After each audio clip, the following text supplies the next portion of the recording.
All right, so here we are at the dependency status question portion of the FAFSA. It's going to ask you just a series of pretty straightforward questions.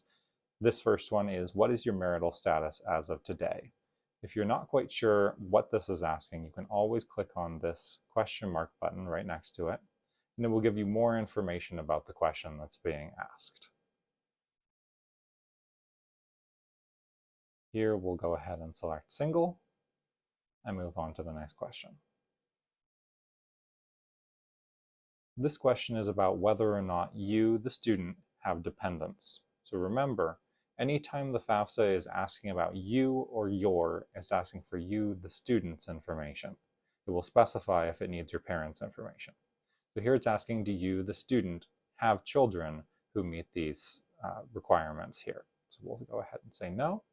And it asks if we have other dependents who live with you and receive more than half of their support from you during the specified time period. We'll say no to that one as well. Okay, so this one has me considered as an independent student. The reason it has me considered as an independent student is because I indicated that I would be pursuing a graduate degree. I have the option now to answer questions about my parents or skip this portion. If I had answered no to these questions and indicated that I was pursuing an undergraduate degree, I would be required to enter my parents' information. I'm going to go ahead and skip past the parent information for me since it's not required, so I can show you a little bit about how the financial information is brought in. So first, it's going to specify here exactly which information it's looking for, the 2021 tax return. Okay, so you'll want to make sure that if you're hand entering information from your tax return or your parents are entering information from theirs, that you're looking at the correct year. Here it reminds you again, you and your always specify are always referring to the student.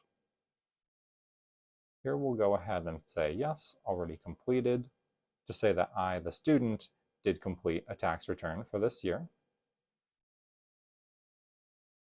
And I will say that I filed single. And it's going to recommend right here the IRS data retrieval tool. The IRS data retrieval tool is a very, very useful tool to avoid any kind of typos or errors if it's offered to you, because it will import your information directly from the IRS. We'll go ahead and skip it for the moment simply to show you how this information is entered. This is going to refer you exactly to a particular line on your tax returns to have you enter a dollar value here. If you're not sure what to enter, go ahead and click that question mark again, and it will provide you more information about how to answer that question.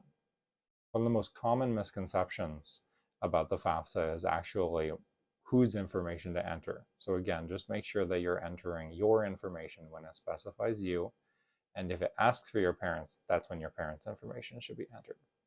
Another common mistake, actually, is guessing. You can see on this question, it's asking for a specific dollar value from a specific spot on the IRS form. Don't guess. Most of the time, if you or your parents filed taxes, you can import with the data retrieval tool. And if you do need to enter the information, just have the document right in front of you if you can, so you can enter the figure exactly. And of course, as we talked about, if you're filling out the FAFSA and anything is unclear, you can click the question mark button and it will give you more information. You can always contact the Federal Student Aid Information Center at studentaid.gov or the UNLV Financial Aid Office if you need any help.